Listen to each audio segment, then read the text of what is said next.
Every day, before entering the house, he sprayed alcohol on the door. Once inside, he would seal all the exits carefully. Even when sleeping, he made no noise because, at night, the monsters would come out. He had to remain alert at all times. That was the only way to survive. Most of the world had perished. Due to a virus, 99% of people had transformed into dangerous creatures that roamed at night. At night, they hunted for prey, but neither he nor his dog, Vanka, was affected by the virus. They were among the 1% who were still safe. The good thing was that these creatures were afraid of sunlight, so during the day, he could gather essential supplies from the city without concern.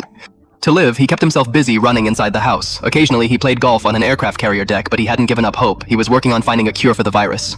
He had turned his basement into a lab where he experimented with his serum on infected mice. One day, while examining the mice, he noticed something unusual. After taking the serum, one mouse had calmed down. It seemed like the cure was showing results. This boosted his hope that he could possibly defeat the virus. To test his theory, he went into a dark basement. At the entrance, he dropped a vial of his blood as he had planned. An infected creature, smelling his scent, arrived there and fell into his trap. He captured it and injected the serum, but nothing happened.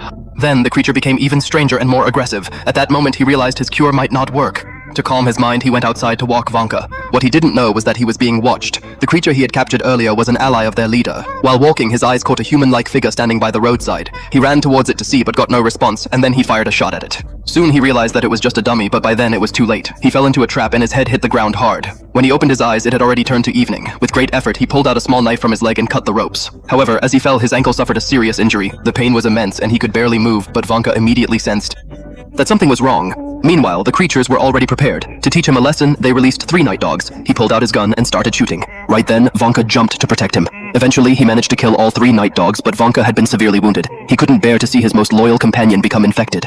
Enduring the pain, he carried Vanka to his lab and gave him the serum. But after a while, Vanka's body began to change. Gradually, the virus took hold of him and Vanka attacked him. He had no other choice. With a heavy heart, he had to stop Vanka forever.